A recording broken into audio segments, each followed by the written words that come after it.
Assalamualaikum, dear students. In previous lecture we have discussed the intermolecular forces, dipole forces, dipole induced dipole forces and instantaneous dipole induced dipole forces या London dispersion forces.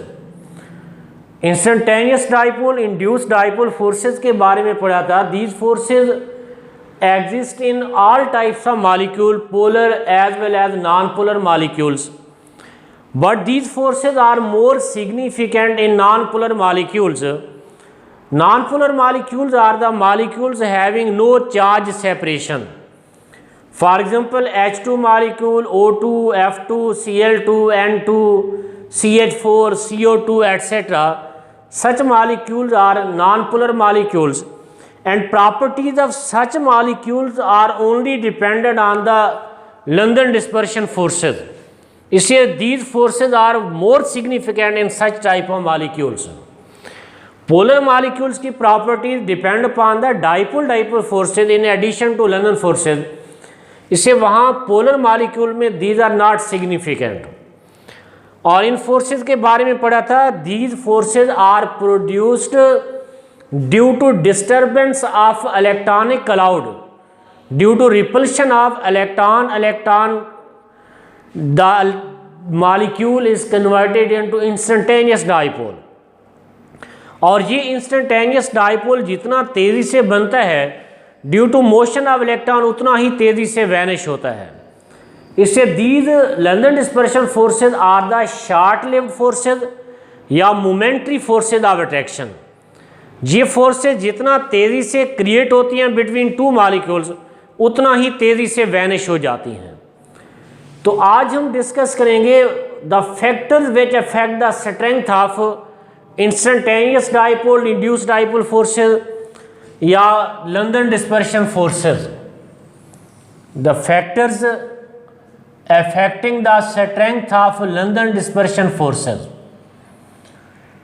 First factor is the size of molecule. Size of non-polar molecule. जितना molecule का size बड़ा होगा nucleus और outer electron के दरमियान फासला बढ़ेगा. आउटर शेल और न्यूक्लियस के दरमियान जितना डिस्टेंस ज़्यादा होगा attraction between nucleus and electronic cloud outermost electron weak होंगी और अट्रैक्शन वीक हो जाने से electronic cloud easily instantaneous dipole में कन्वर्ट होगा. मॉलिक्यूल इजीली पोलराइज हो सकेगा. These forces will become stronger. यानी स्ट्रेंथ या स्ट्रांगर द या यूं कह सकते हैं larger the size of molecule या larger the size of non polar molecules stronger will be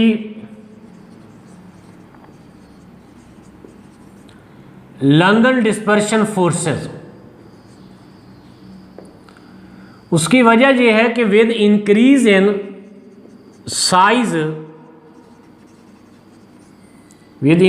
in size of molecule the polarizability increases. Its polarizability increases, hence London dispersion forces become stronger. जिसकी वजह से London dispersion forces strong हो जाएंगी.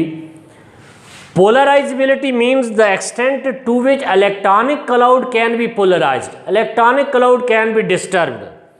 या polarizability means the extent to which electronic cloud can be polarized is called polarizability. और ये polarizability directly depend upon the size of molecule और London forces directly depend upon the polarizability of molecule. In strength of London dispersion forces are directly proportional to polarizability of molecule. Polarizability, tendency to be polarized, यानी dipole में तब्दील होने की power, जितना size बड़ा होगा polarisability बढ़ेगी, यानी ये directly depends upon the size of molecule. For example, if we consider the elements of 7th A group which are called halogens, fluorine, chlorine, bromine, iodine, astatine. ये fluorine, chlorine, bromine, iodine exist as diatomic molecule, और these diatomic molecules are non polar molecules, और non polar molecule में dominant forces of attraction are the London dispersion forces. और ये intermolecular forces, चाहे वो dipole forces हों या London dispersion forces हों, these affect the thermodynamic properties of molecule. These affect the physical state of molecule. For example, fluorine is a pale yellow gas at room temperature. Chlorine is a greenish yellow gas at room temperature. Bromine is a reddish brown liquid at room temperature. जबकि iodine is greyish black solid at room temperature. तो this change in physical state of halogen is due to change in strength of London dispersion forces. Fluorine और chlorine का size सबसे small होने की वजह से इनमें लंदन डिस्पर्शन फोर्सेस वीक हैं, और due to weaker London forces these exist as gas at room temperature. Iodine का साइज सबसे ज़्यादा लार्ज होने की वजह से अमंग हैलोजेंस इनमें लंदन डिस्पर्शन फोर्सेस सबसे ज़्यादा स्ट्रांग हैं, और लंदन डिस्पर्शन फोर्सेस सबसे ज़्यादा स्ट्रांग होने से it exist as solid at room temperature.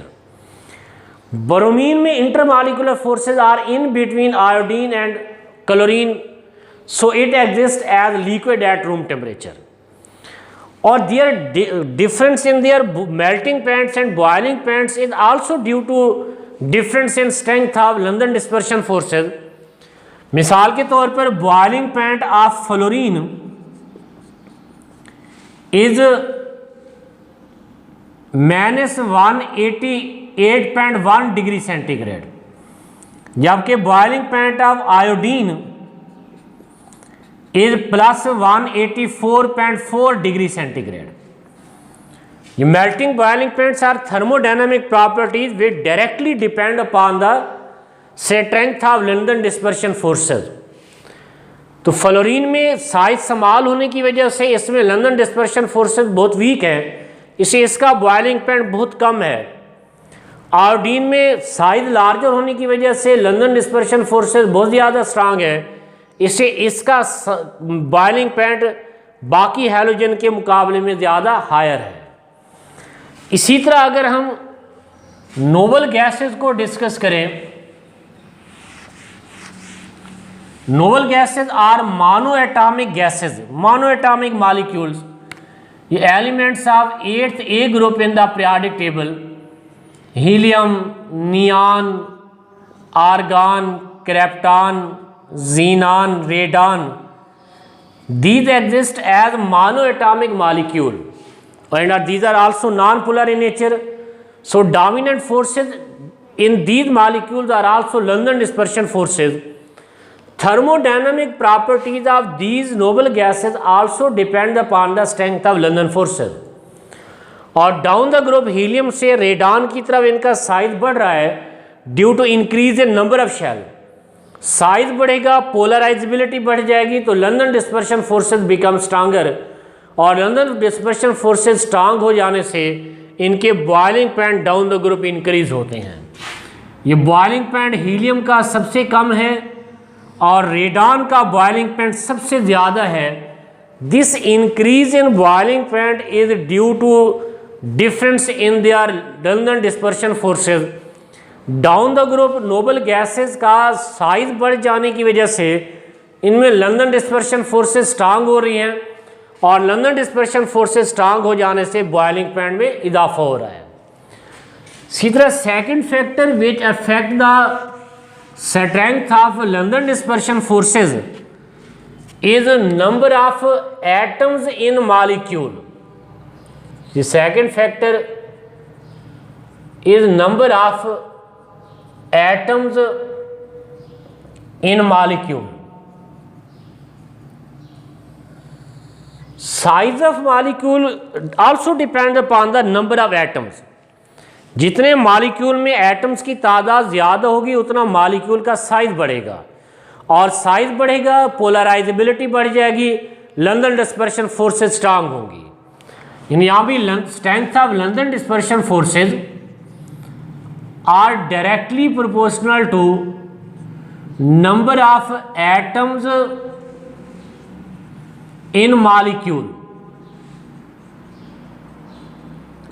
With increase in number of, for example अगर हम सैचुरेटेड हाइड्रोकार्बन अल्केन्स को डिस्कस करें, अल्केन में जो जो कार्बन की तादाद इंक्रीज होगी लंदन फोर्सेस ज़्यादा स्ट्रांग होगी। With increase in number of carbon atoms in alkane the number of sides from which molecule attack each other increases. तो जितना ज़्यादा साइड से एक दूसरे को अटैक करेंगे अट्रैक्शन ज़्यादा स्ट्रांग होगी, इनकी फिजिकल प्रॉपर्टीज चेंज होंगी। ये with increase in number of atoms या number of carbon atoms in alkanes the number of sides increases through which molecules attack each other। जहाँ से मॉलिक्यूल एक दूसरे को अटैक करेंगे उन साइड्स में इजाफा होगा, जिससे लंदन फोर्सेस स्ट्रांग होंगी, मेल्टिंग बॉइलिंग पॉइंट बढ़ेंगे। फॉर एग्जांपल अगर हम ये alkane saturated hydrocarbon methane, ethane, propane, butane, pentane और हेक्सेन, हेप्टेन इनको कंपेयर करें तो इनकी जो जो एटम्स की तादाद बढ़ती जा रही है लंदन फोर्सेस स्ट्रांग हो रही हैं, और लंदन फोर्सेस स्ट्रांग होने से इनके बॉइलिंग पॉइंट्स में इजाफा हो रहा है। मीथेन का बॉइलिंग पॉइंट सबसे कम है, हेक्सेन का बॉइलिंग पॉइंट सबसे ज़्यादा है। This difference in boiling point is due to difference in strength of London dispersion forces. For example अगर हम इथेन और हेक्सेन को कंपेयर करें, इथेन में 2 कार्बन एटम हैं। जब ये 2 मॉलिक्यूल एक दूसरे के करीब आते हैं तो ये 2 जगह से एक दूसरे को अटैक करेंगे।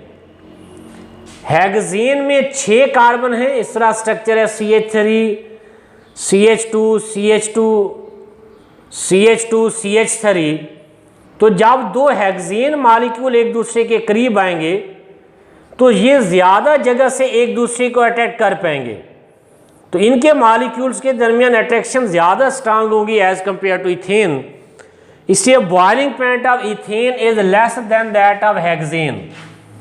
इथेन का boiling point is equal to -88.6 degree centigrade, जबकि हेक्सेन का boiling point is equal to +68.7 degree centigrade.